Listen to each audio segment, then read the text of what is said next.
जय जगन्नाथ सांग मैंने वेलकम टू टेस्टी टेक। आज गोटे खरा दिन गोटे बेस्ट रेसिपी आपण मान सहित शेयर करेंगे।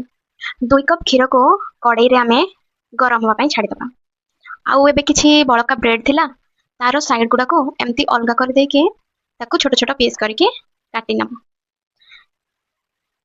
तापर हमर क्षीर फुटी गले ए ब्रेड को आमे क्षीर रे ऐड कर दबा। तापर 2 रु 3 चम्मच चीनी मु एठी देछि। आपण मिठा अनुसार आपण सेतरे चीनी ऐड करि परिबे। तापर ताको भलो भाबरे मिसै नबा।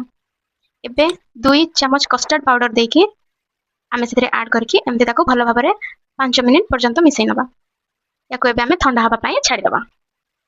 अल्प किछि सर को एमती गोटे डायरेक्शन रे एमती फेंटी के ताको साइड करके रखि दबा। एबे हमरो ई बैटर ता ठंडा हे गलानी। एबे आमे ताको सेतरे ग्राइंडर जार रे दे दबा। आ 2 रु 3 चम्मच अमूल पाउडर देके एमती गोटे स्मूथ पेस्ट बनै दबा। एबे सेथिरे आमे ताको ऐड करके दीटा जाको भलो भाबरे मिसै नबा। मु भाबुछि आपण माने गेस करि सरबणी कि आज आमे कोन बनै जंते। तो एबे ताको आमे गोटे प्लास्टिक कंटेनर को बाहर करनबा। आपण का जो पाके जदी आइसक्रीम रे मॉडल थाए आपण सेतरे बनै पारबे। मोडे पूरा देसी जुगाड़ वाला रे बनैछि। आपण माने ताको आइसक्रीम मोल्ड रे बनै पारबे। देखंतु जदी आपण को पाके किछि भी नै ताले आपण एमते भी बनै पारबे। तापरे ताको फ्रीज रे आपण सब 5-6 घंटा 7 घंटा एबेला रखि के सेट हे गला पर एमते ताको बाहर कर नेबे। आ मु एठी किछि काजू को टिके कैरामेलाइज करके ता ऊपर टिके गार्निश करके दे देछि।